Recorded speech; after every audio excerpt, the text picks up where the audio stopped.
नमस्कार दोस्तों, ढोल में पोल चैनल में आप सब मित्रों का हार्दिक स्वागत करता हूं।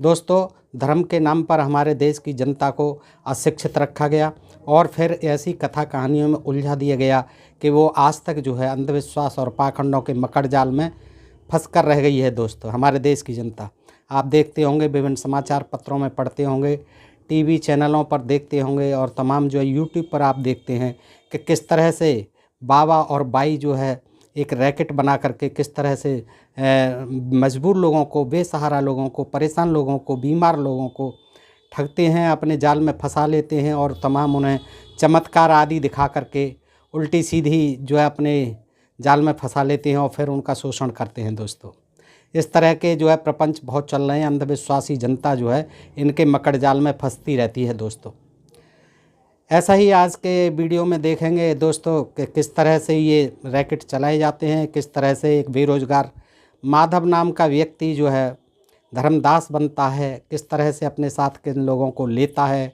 और फिर उसके पास जो है एमएलए, एमपी, मंत्री तक आते हैं शरण में, तमाम बड़े बड़े पुलिस के अधिकारी आते हैं और ये आप देखते हैं। दोस्तों, ये आप देख रहे हैं कि कैसे धंधे हो रहे हैं, किस तरह से लोग जो है चमत्कार दिखला रहे हैं भोली जनता को।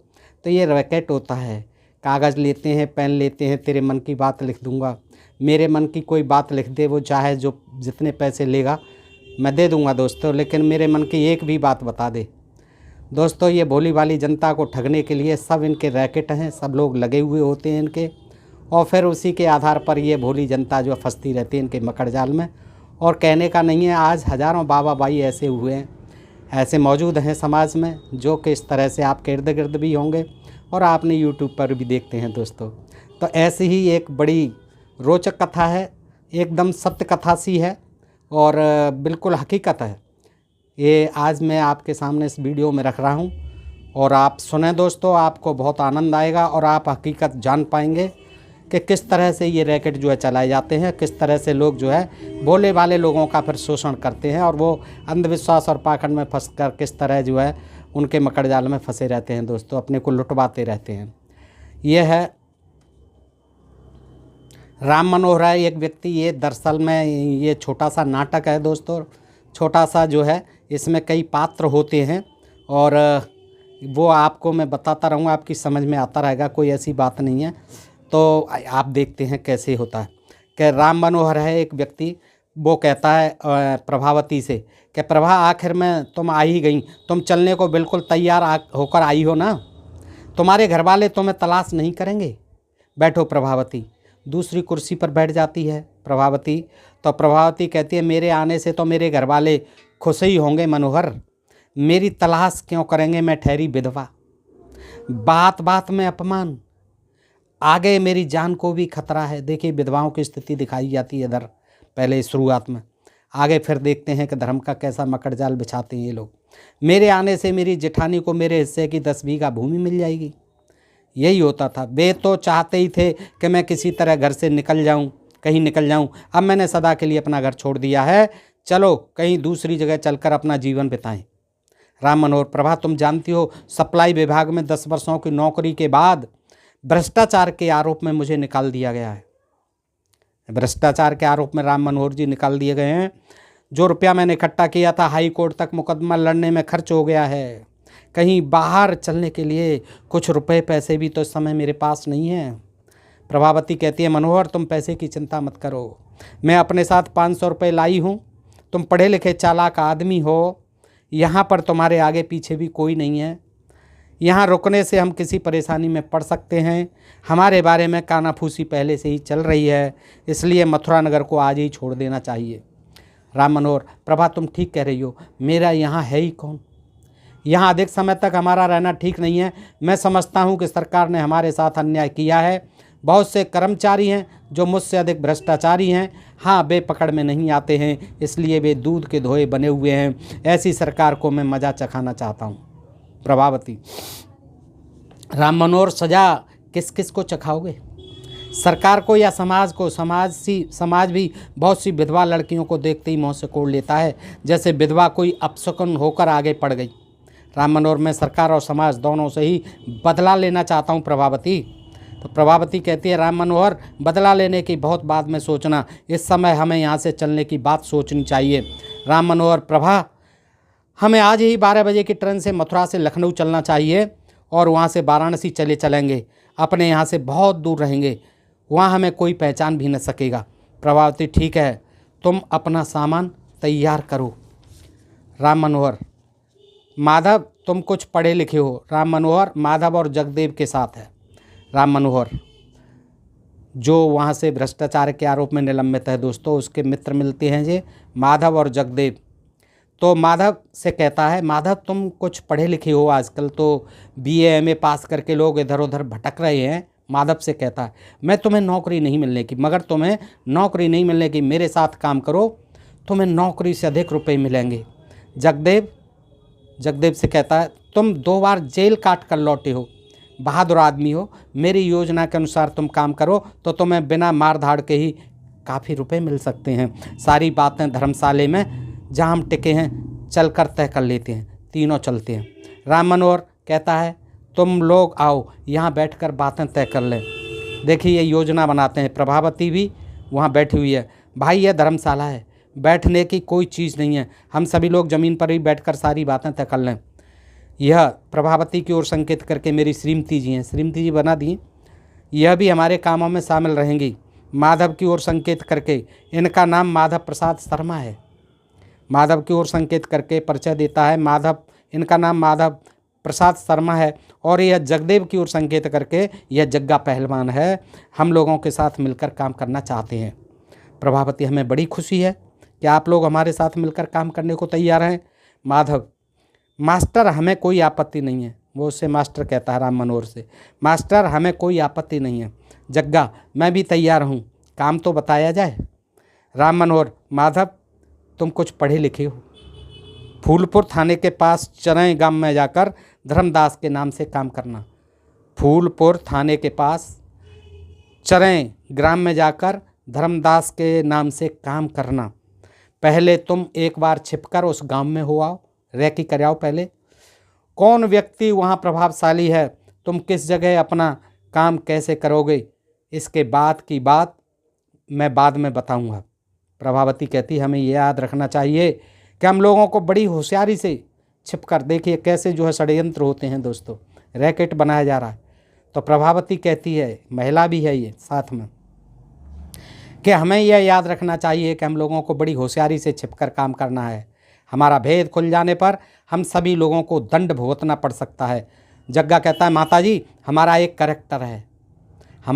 करैक्टर है, जिस बात पर हम तैयार हो जाते हैं उसे पूरा करके रहते हैं, चाहे हमारी जान ही क्यों चली जाए। मास्टर राम मनोहर की ओर संकेत करके, बताइए हमें क्या करना है। राम मनोहर कहता है, जग्गा अभी माधव चरई जाकर वापस आएगा, चरई गांव जाएगा, वापस आएगा ये माधव, उसके बाद प्रभावती और तुम उसकी मदद करोगे। इस योजना के लिए कुछ ऐसे लोगों की तलाश करो जिनको चरई में बहुत बड़ा मेला लगने से फ़ायदा हो सकता है। ऐसे लोगों की तलाश करो जो मेला लगने से फ़ायदे में रहें, जिन्हें फ़ायदा हो सकता हो। जग्गा कहता है, इसके लिए मैं गोमती नदी के घाट के ठेकेदार से बात करता हूँ, प्राइवेट बस के कुछ मालिकों और हलवाइयों से बात करना भी ठीक रहेगा। राम मनोहर, शाबाश जग्गा, तुमने ठीक सोचा, मेला लगने से घाट के ठेकेदार, बस के मालिकों और हलवाइयों को बहुत लाभ होगा, इसलिए भी हमारी सहायता ज़रूर करेंगे।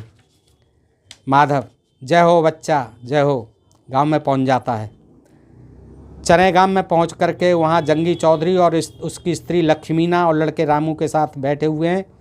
शाम का समय है दोस्तों। माधव पहुंच जाता है साधु वेश में, अर्थात सिर पर जटा, गेरुआ वस्त्र, मस्तक पर तिलक, हाथ में चिमटा, कंबल कंधे पर और मुँह पर धूनी लगाए जाता है। माधव वहाँ जाकर के चरई गांव में बोलता है, उनको देख करके जंगी चौधरी, स्त्री लक्ष्मीना और लड़के रामू के सामने माधव कहता है, जय हो बच्चा, जय हो। तो जंगी चौधरी कहता है, बाबा जी प्रणाम, और खड़ा हो जाता है। बाबा जी आप आसन ग्रहण करें। लक्ष्मीना बाबा के चरण छूती है। माधव एक तख्ते पर बैठ जाता है। ये स्वाभाविक है, हमारे यहाँ भगवा कपड़े जो पहने होते हैं साधु संत माना जाता है और उनको आदर की दृष्टि से देखा जाता है। जंगी चौधरी कहते हैं, कहिए बाबा जी कहाँ से आना हुआ। अपना परिचय देने की कृपा करें। माधव बेटा, रमता जोगी बहता पानी, इनका कोई ठिकाना होता है क्या? जहाँ कमरी डाल दी वहीं ठिकाना हो गया। भगवत भजन का जहाँ अवसर मिल गया वहीं स्थान हो जाता है। मुझे लोग धर्मदास कहते हैं। इस समय तो काशी से आ रहा हूँ, धर्मदास अवतार हो गया माधव। मुझे लोग धर्मदास कहते हैं, इस समय तो मैं काशी से आ रहा हूँ। जंगी चौधरी, बाबा जी आप मेरे दरवाजे पर ही भगवान का भजन हो, आज मेरे दरवाजे पर ही भगवान का भजन हो और यहीं प्रसाद ग्रहण करें आप। धर्मदास, बेटा जैसी तेरी इच्छा। जंगी चौधरी, चौधरानी तुम जाकर बाबा जी के प्रसाद की व्यवस्था करो। चौधरानी चली जाती है। धर्मदास कहता है, बेटा प्रसाद की व्यवस्था तो होती रहेगी, पहले हम भगवत भजन करेंगे। जंगी चौधरी, ठीक है बाबा, आप भजन शुरू करें। जा बेटा रामू, तू सारे गांव वालों को खबर करया। रामू जाता है, कुछ लोग आते हैं, नीचे बैठ जाते हैं। धर्मदास भजन गाता है। रे मन ये 2 दिन का मेला रहेगा, रे मन ये 2 दिन का मेला रहेगा, कायम न जग का झमेला रहेगा। और जिस काम का ऊंचा महल जो तू बनाएगा, किस काम का ऊंचा महल जो तू बनाएगा, किस काम का लाखों का जो तोड़ा कमाएगा, जैसा तू यहाँ था वैसा ही जाएगा। तेरे सफ़र में सवारी की खातिर कंधों पर ठटरी का मेला रहेगा। रेमन ये 2 दिन का मेला रहेगा। कहता है ये धन कभी आएगा मेरे काम, पर तू बता ये धन हुआ किसका भला गुलाम। समझा गए उपदेश में हरिश्चंद्र कृष्ण राम, और दौलत तो नहीं रहती है, रहता है फ़कत नाम। छूटेगी संपत्ति यहाँ की यहीं, पर तेरी कमर में न धेला रहेगा। रेमन ये 2 दिन का मेला रहेगा। साथी हैं मित्र गंगा, जल बिंदु ज्ञान तक, परिवार के सब लोग चलेंगे मसान तक, और बेटा भी हक निभाएगा तो अग्निदान तक। इसके तो आगे भजन ही है साथी, उसके भजन बिन अकेला रहेगा। रेमन ये 2 दिन का मेला रहेगा, कायम न जग का झमेला रहेगा। जंगी चौधरी कहते हैं अब भजन का कार्यक्रम ख़त्म होता है, तो धर्मदास कहते हैं ध्यान मग्न बैठे दिखाई पड़ते हैं, और जंगी चौधरी और कुछ ग्रामवासी आकर वहीं बैठ जाते हैं। तो धर्मदास कहते हैं, बेटा चौधरी आज ध्यान में मुझे एक विचित्र बात मालूम हुई। देखिए अब अपना जो है वो स्थापना करते हैं धर्मदास। बेटा चौधरी आज ध्यान में मुझे एक विचित्र बात मालूम हुई। इस गांव के उत्तर तरफ कुएं के पास जो पीपल का वृक्ष है, उसमें कोई देवी शक्ति छिपी है। उस वृक्ष की पूजा करनी चाहिए हम सब लोगों को। चौधरी, बाबूजी हम तो यहाँ बाबा जी हम तो यहाँ बहुत दिनों से रहते हैं, हमें यह मालूम ही नहीं हो पाया। चलिए हम लोग वहाँ चलते हैं। सभी लोग चलते हैं। पीपल की एक डाली के पास पहुँच जाते हैं। छोटा सा पेड़ है। जंगी चौधरी कहते हैं, आप लोग कौन हैं, कहाँ जा रहे हैं? आप लोग कौन हैं, कहाँ जा रहे हैं? जंगी चौधरी मिलते हैं बीच में। तो प्रभावती कहती है, साथ में जो स्त्री थी, दादा यह जग्गा की ओर संकेत करके, मेरा बाप है। अब जग्गा को बाप बना लेती है। इसे कोढ़ का रोग है, मेरे घर दूसरा कोई नहीं है, मैं केराकत की रहने वाली हूँ। इसका इलाज करने बनारस जा रही थी, फूलपुर में बस पकड़नी थी, लेकिन अब वहाँ नहीं जाऊँगी। ये जंगी चौधरी से कहती है वो प्रभावती। देखिए, और वो जग्गा पहलवान था, उसको अपना बाप बना लेती है। कहता है ये कोढ़ी रोगी है और इसको लेकर के मैं वहाँ जाना चाहती हूँ बनारस। चौधरी कहता है, जंगी चौधरी क्यों, क्या बात है? बनारस में तो कुष्ठ रोगियों की दवा की जाती है, जाओ ना। धर्मदास कहता है, हाँ बनारस में भगवान अवधूत के आश्रम में वे जाकर इनको यहाँ भर्ती करा दो, ले जाकर इनको भर्ती करा दो अवधूत के आश्रम में, वहाँ बड़ी देखभाल और दया हो जाएगी। प्रभावती कहती है, बाबा जी जा तो मैं वहीं रही थी, लेकिन मुझे एक बड़ा आश्चर्य हो रहा है। तो धर्मदास कहते हैं, बताओ क्या बात है बेटा? तो प्रभावती कहती है, इस पीपल के पेड़ के नीचे 1 घंटे बैठकर हम लोगों ने दाना पानी किया, और इसी बीच मेरे बाप का कोढ़ भी गायब हो गया। अभी अभी हमने वहाँ पर नाश्ता किया था, इसी पेड़ के नीचे बैठ गए, तो मैंने तो देखा कि मेरे बाप का इसका कोढ़ ही गायब हो गया। जंगी चौधरी, क्या ये सच है? जंगी चौधरी कहता, क्या ये सच बात है? तो धर्मदास कहता है, यह सही हो सकता है, मेरा स्वप्न सही मालूम पड़ता है। इनका पीपल का पूजन होना चाहिए, सब लोगों की मनोकामना पूरी होंगी, यहाँ पर मेला लगना चाहिए। देखिए किस तरह से मकड़ जाल बुनते हैं सेवक, और ये अक्सर यही होता है, सब जगह यही होता है दोस्तों। सेवक, बाबा यहाँ मेला लगेगा तो मेरे खेत की फसल ही चौपट हो जाएगी। सेवक नाम का आदमी कहता है कि बाबा यहाँ मेला लगेगा तो मेरे तो खेत की फसल ही चौपट हो जाएगी। जंगी चौधरी कहते हैं, सेवक इसमें तुम विघन मत डाल, मेला लगने पर तुम्हारी जो फसल बर्बाद होगी हम लोग बाद में समझ लेंगे। जंगी चौधरी, बाबा हमारे गांव का यह सौभाग्य है, यहाँ मेला लगेगा, आप इनके पूजन का विधान बताइए। पीपल का, यह कौन देवता हैं इस पर? तो धर्मदास कुछ देर तक आंखें बंद कर खड़े खड़े सोचता है, होठों से कुछ बुदबुदाता है और फिर कहता है, इस पीपल में दैतावीर का निवास है।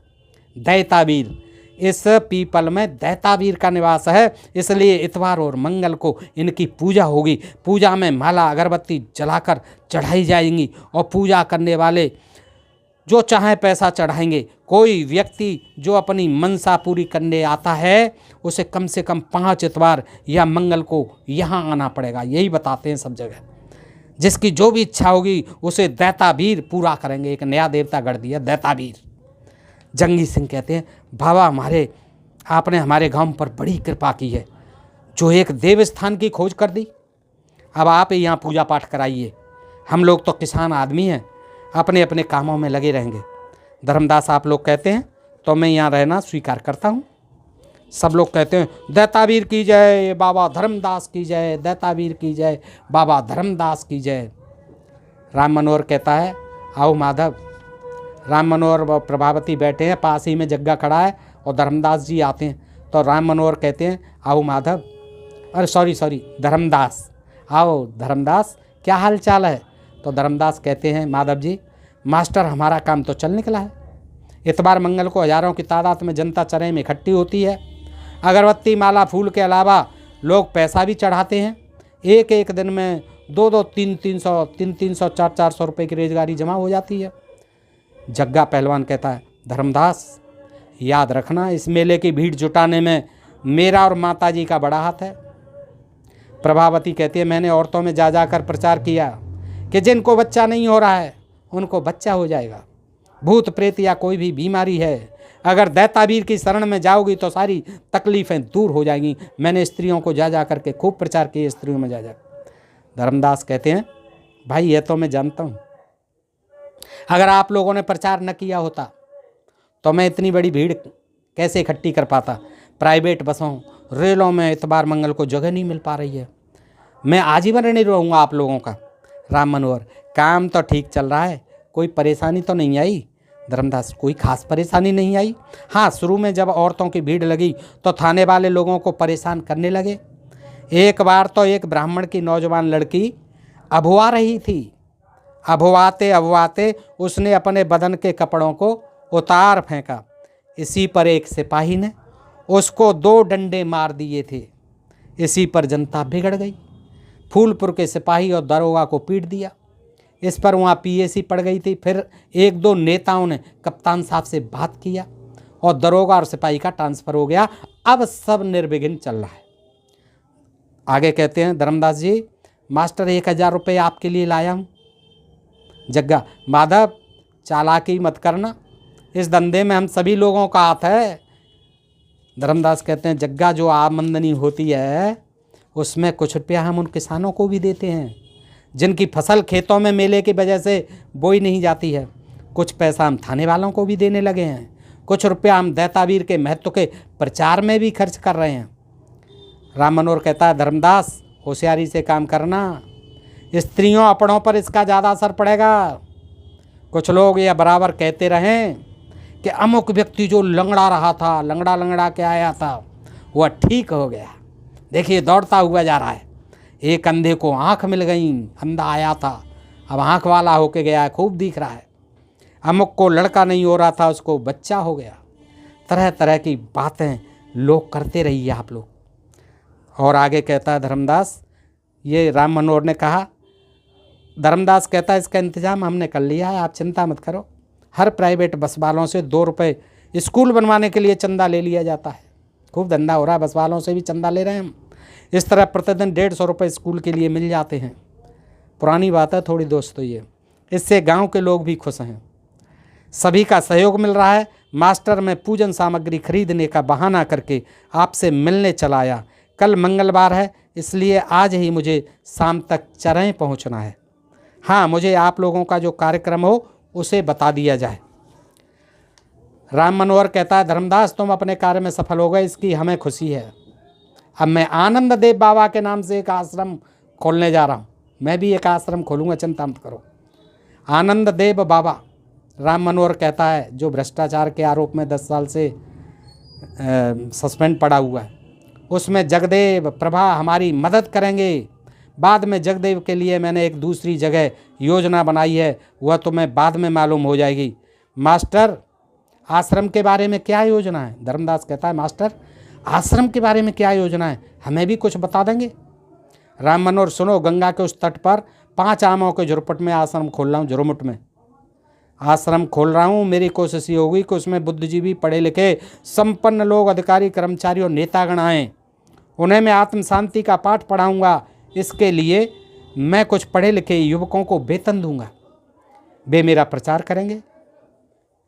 कुछ दुकानदारों को प्रचार के लिए मैं धन दूंगा। हमें कुछ ऐसे लोगों की भी ज़रूरत है जो स्कूलों, कॉलेजों में काम करें। कुछ ऐसे भी लोग हों जो अधिकारियों की पत्नियों पर प्रभाव डालें। कुछ नेताओं पर भी प्रभाव डालने वाले लोग हों। धर्मदास, 5,000 रुपये की एक हफ्ते में हमें ज़रूरत है।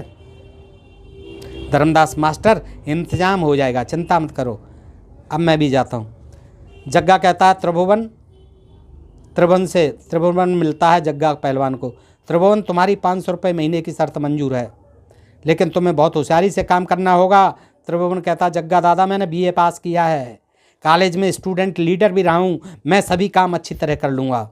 अच्छा चलो, जग्गा कहता, अच्छा चलो। स्टेशन के पास रामू चाय वाले की दुकान पर मैंने एक बैनर वहाँ टांग दिया है जिसमें बाबा के सभा की सूचनाएं हैं।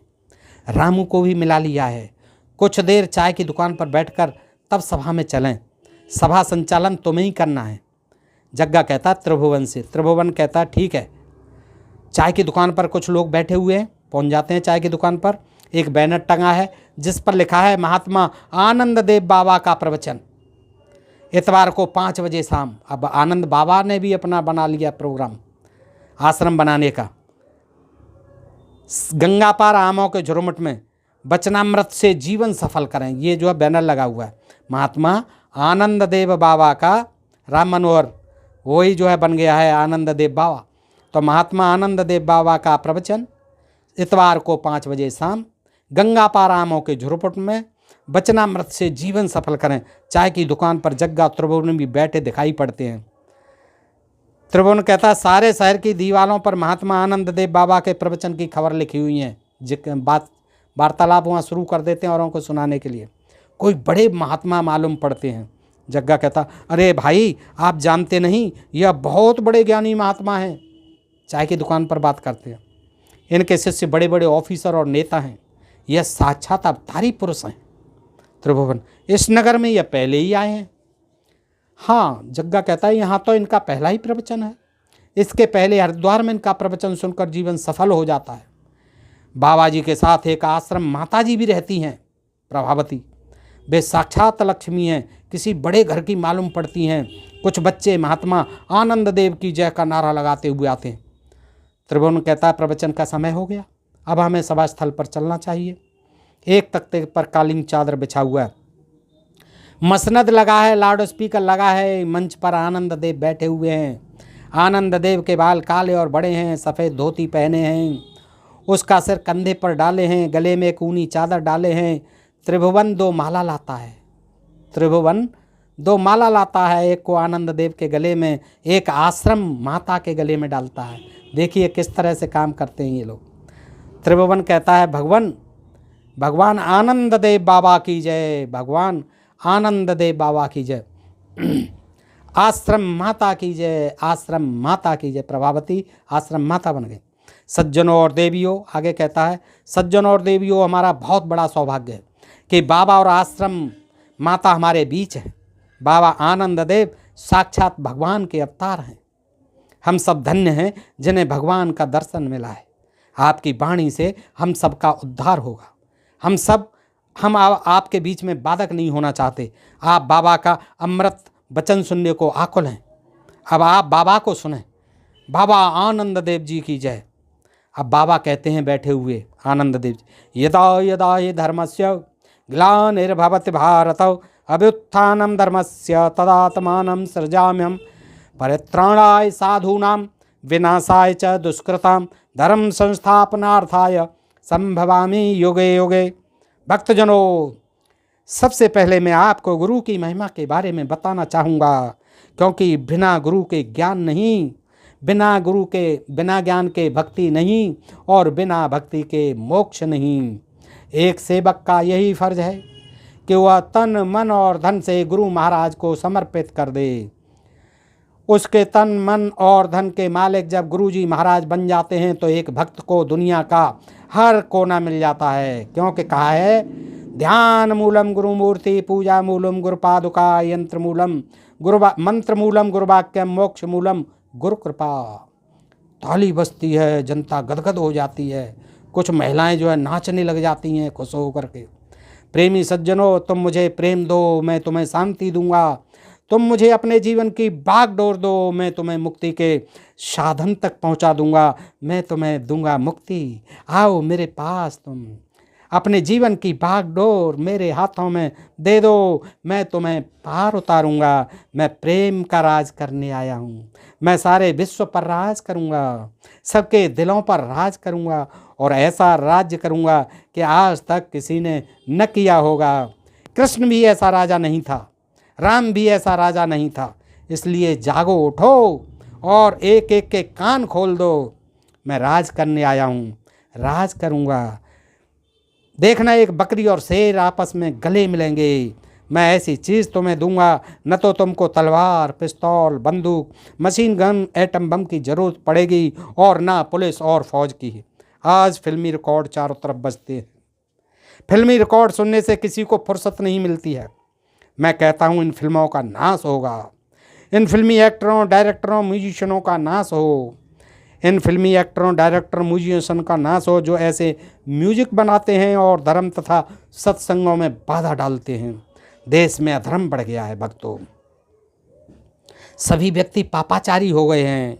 जनता की बात कौन कहे, जब देश के सर्वमान्य नेतागण ही संतों महात्माओं के शत्रु बन जाएं। ऐसी हालत में क्या देश पनप सकता है? शराब पीना, मछली, मांस और अंडा खाना पाप है। देश के नेताओं के कारण बड़ी महंगाई आएगी। इसलिए लोकसभा और विधानसभा के सदस्यों से इस्तीफा ले लेना चाहिए। आगे सत्ता 5 वर्ष से 30 वर्ष तक आयु के नौजवानों के हाथों में आने वाली है। अन्न गिनकर मिलेगा। नौजवानों, तुम सावधान हो जाओ। जल्द ही आने वाला है, वह अशांति का नाश होगा। सतयुग जल्द वह समय ही लगने वाला है। तुमको याद रखना होगा, महंगी वस्तु की प्राप्ति महान त्याग और महान कुर्बानी से ही होती है। इसके लिए तुम्हें कितनी ही कुर्बानियाँ देनी होंगी। क्या उपदेश दे रहे, प्रवचन दे रहे महाराज। इसके लिए तुम्हें कितनी ही कुर्बानियाँ देनी होंगी। इसे मत भूलना, मेरे सारे पर कदम बढ़ाते चलना, रुकना मत। हिमालय के समान अड़ेगा अपने ध्येय से न हटना। वह समय जल्द ही आने वाला है जब आनंद देव बाबा का झंडा सारे विश्व पर फहराएगा। त्रिभुवन बाबा आनंद देव की जय। बाबा के वचनामृत का यहाँ जनता पर बड़ा ही प्रभाव पड़ा है। हम आपकी ओर से बाबा से आग्रह करते हैं कि बाबा ग्राम के इसी तट पर अपना एक आश्रम स्थापित करें। सेठ कन्हैया लाल खड़े होकर कहते हैं, आपकी बात ठीक है, आश्रम यहीं खोला जाए। इस आश्रम के लिए मैं 5,000 रुपये अभी देने को तैयार हूँ। मोतीलाल खड़े होकर, बाबा जी आश्रम खोलें, जितना भी धन लगेगा हम सभी लोग मिलकर इस भार को उठाने को तैयार हैं। आश्रम माता खड़ी होकर कहती हैं, भक्तजनों, आपकी भक्ति की हम प्रशंसा करते हैं। इस स्थान पर आश्रम खोलकर आप बाबा की वाणी का रसास्वादन करना चाह रहे हैं तो बाबा आपके इस प्रस्ताव पर विचार करके कल बता देंगे। त्रिभुवन कहता है, भगवान आनंद देव जी की जय, भगवान आनंद देव जी की जय। त्रिभुवन कहता है, आपकी सेवा में उत्तर प्रदेश सरकार के मिनिस्टर कमला शंकर चौधरी आना चाहते हैं। बाबा साहब बैठे हुए हैं आनंद देव जी कुर्सी पर और आश्रम माता तख्ते पर बैठी हुई हैं। त्रिभुवन आकर के कहता है कि आपकी सेवा में उत्तर प्रदेश सरकार के मिनिस्टर कमला शंकर चौधरी आना चाहते हैं। यही होता है दोस्तों। आनंद देव कहता है त्रिभुवन एक चटाई यहाँ बिछा दो। आनंद देव महाराज कहते हैं त्रिभुवन एक चटाई यहाँ बिछा दो और चौधरी को लेवा लाओ, मंत्री जी को। त्रिभुवन सामने चटाई बिछाकर बाहर आता है। अपने साथ में एक व्यक्ति जो 55 वर्ष का है, धोती कुर्ता जैकेट पहने है, टोपी लगाए है, आता है। साथ में 2-3 व्यक्ति और आते हैं। चौधरी यानी मंत्री पहले बाबा का और आश्रम माता का पैर छूता है। आश्रम माता बैठने का संकेत करती है। चटाई पर वे बैठ जाते हैं, साथ के लोग खड़े रहते हैं। आनंद देव कहता है कमला शंकर तुम्हें मंत्री होने की बधाई। कमला शंकर जी कहते हैं बाबा जी आपके आशीर्वाद से ही तो मैं मंत्री बना हूँ। इसलिए मंत्री की शपथ लेने के बाद सबसे पहले आपका दर्शन करने ही चला आया। आपका प्रथम प्रवचन सुनकर ही मैं आपका शिष्य हो गया था। बाबा जी कहते हैं चौधरी अभी क्या, अभी तो तुम मंत्री ही हुए हो। तुम्हारी ऐसी ही श्रद्धा रही हमारे प्रति तो मेरा यह आशीर्वाद है कि एक न एक दिन इस प्रदेश के मुख्यमंत्री बन जाओगे। कमला शंकर आनंद देव के चरण छूता है। चौधरी तुम थोड़ी देर रुको, मैं पूजा करके आता हूँ। आनंद देव चला जाता है पूजा करने। आश्रम माता कहते हैं चौधरी तुम्हें कौन सा विभाग मिला है? कमला शंकर जी कहते हैं माता जी मुझे सहकारिता विभाग मिला है, आप मेरे लिए कोई सेवा हो तो आज्ञा कीजिए। आश्रम माता कहती हैं हमारी सेवा की ज़रूरत नहीं है। हाँ, बाबा की इच्छा है कि एक बहुत बड़ा यज्ञ यहाँ किया जाए जिससे वातावरण में जो गंदगी आ गई है उसे शुद्ध किया जा सके और 20,000 साधु महात्माओं का भंडारा किया जा सके।